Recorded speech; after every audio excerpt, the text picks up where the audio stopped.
Hi, I'm Rika Brandon, and for this week's quick tip, we're going to talk about how you can incorporate job design into any of your future hires.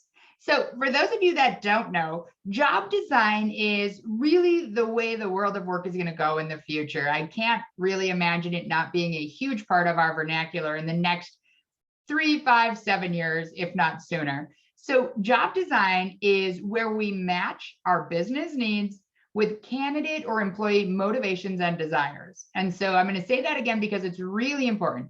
We match our business needs to the employee's motivations or desires.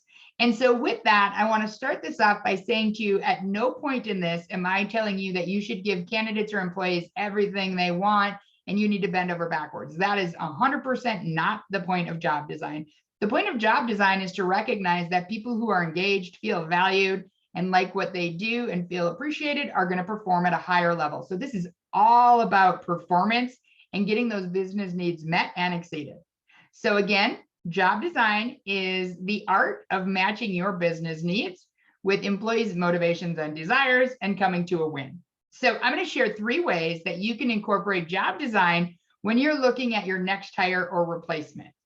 So the first thing we're going to do is we're going to get really clear about the business need for the position. And I want this to be succinct, 1 or 2 sentences. What is at the heart, the core of why you need this position, why you're investing the payroll, why investing the time and energy to onboard, manage, train, all that stuff. What is the result the business gets from this position? And that's kind of our North Star, if you will. That's going to help guide us so we know very clearly this is why this person exists. We share it with the employee. This is the main priority of this role. This is what you should prioritize above other things, right? So the first thing, which I just said, is that we're going to get really clear on the business need for the position and the value it brings. The number 2 thing is we're going to think outside the box. Now, a couple of years ago, if I told you that you would be doing virtual meetings, virtual interviews, you'd have people working from home, you'd have staggered shifts, you've figured out how to do curbside delivery, you probably would have laughed at me, right? Now we've navigated a nearly endless number of changes and challenges over the last few years.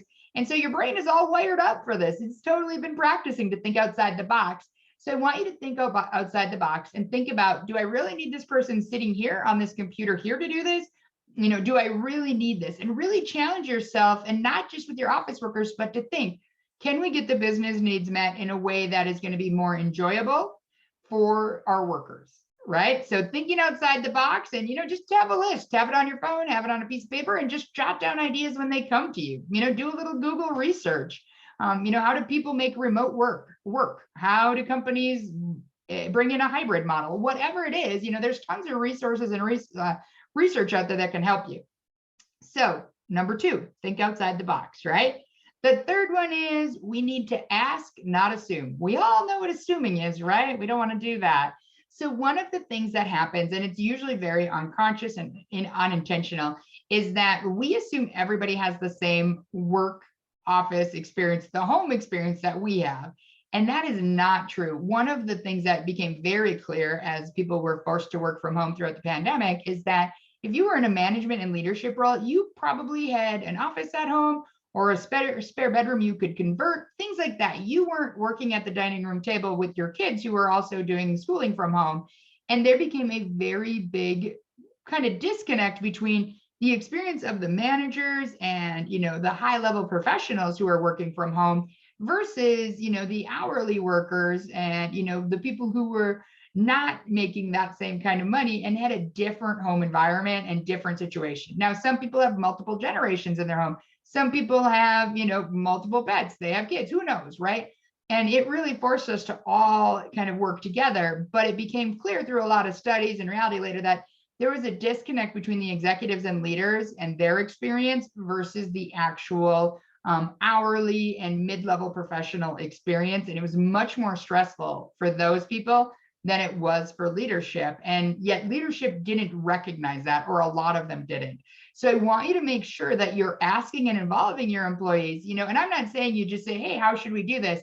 But I want you to pose the question of, hey, we need to get this done. If you guys have ideas for efficiency or another way to do this, please share them.